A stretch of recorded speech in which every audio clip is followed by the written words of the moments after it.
Meron po tayong report lamang, damdaming nga nawin at sitwasyon sa pagpapalawig ng Department of Agriculture sa 50 peso price cap sa imported rice. Ito na po ang ating kapanalig para sa detalye. Nolan Ariola. Daming anawi sa Veritas. Maraming salamat mga kapanalig. Nagsagawa ng magkasanib na inspeksyon ang Department of Trade and Industry at Department of Agriculture sa Guadalupe Public Market sa lungsod ng Makati. At natuklasang ganap na sumusunod ang mga rice retailer sa itinakdang 50 pesos kada kilo na price cap para sa imported na bigas. Ayon sa DA, nasa 80% ang compliance rate sa Metro Manila. Nakapagpalabas na rin ang ahensya ng 36 na notices of violations laban sa mga lumabag sa patakaran kung saan 13 na ang nakapagsumite ng paliwanag. Samantala, isinusulong ng DA ang 30 araw na pagpapalawig ng price selling na nakatakdang mag-expire sa June 13, habang ilang retailer naman nagpahayag ng pangamba sa epekto ng patuloy na pagpapatupad nito sa kanilang kabuhayan.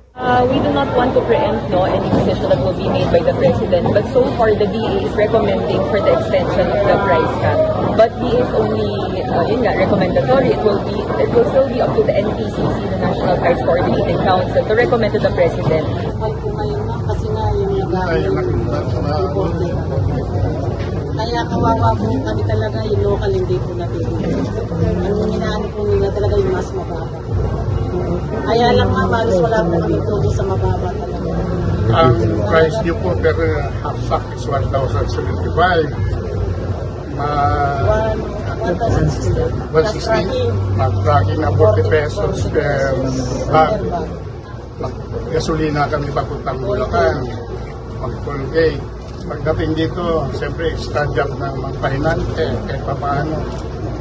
Kailan naman yung inspection, mas maganda nga minumonitor kami para marinig nila concern namin. Yan ang tinig ng mag-asawang Kadaban. Mga kapanalig, ang lagyang dalangin at paaralan ng Simbahang Katolika ay maging maayos sa mga pinatutupad na patakaran o batas ninuman at saan man. Para sa Veritas 846, ang radyo ng Simbahan. Ako ang inyong kapanalig, Nolan Ariola, sumainyo ang katotohanan.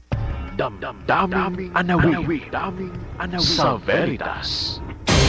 Veritas 846, ang radyo ng simbahan, the number one faith-based radio station. Makinig Sa Pinas. Kapanalig Philippine Standard Time, 33 minuto makalipas ang ikapito ng umaga. Veritas Pilipinas.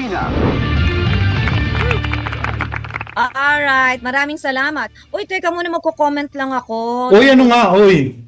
Oo, dun sa bigas, 'di ba? Yung imported mura, pero naku mga kapanalig, mga kababayan, hangga't maaari, iwasan niyo pong bumili kahit mura kasi ang daming chemicals niyan. Common sense na lang. Paano nila mape-preserve 'yan? 'di ba, ibabiyahe pa 'yan. Ang bigas madaling bukbukin 'yan, father kasi magsasaka yung tatay ko nung nabubuhay pa siya.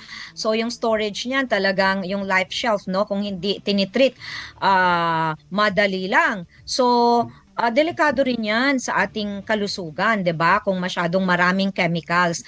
Kaya tangkilikin natin yung local kasi bukod sa binubuhay natin yung ating mga kababayan, pati yung food supply natin. Kasi maiengganyo silang magtanim ng magtanim, hindi tayo aasa sa mga imported rice, 'di ba?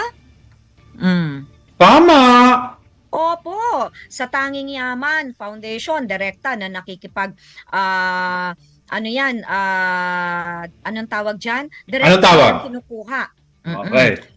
Direkta nilang kinukuha yung bigas, talaga naman to.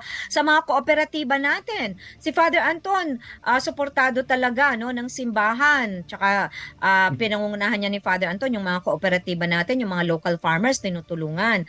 So, magtulungan po tayo. Iba po talaga yung tayo-tayo ang nagtutulungan. Of course, kung talagang wala kang iaarya, meron naman imported. Pero kung papipiliin tayo, extra 5 pesos, 10 pesos dun sa mga may kaya, ibigay na natin.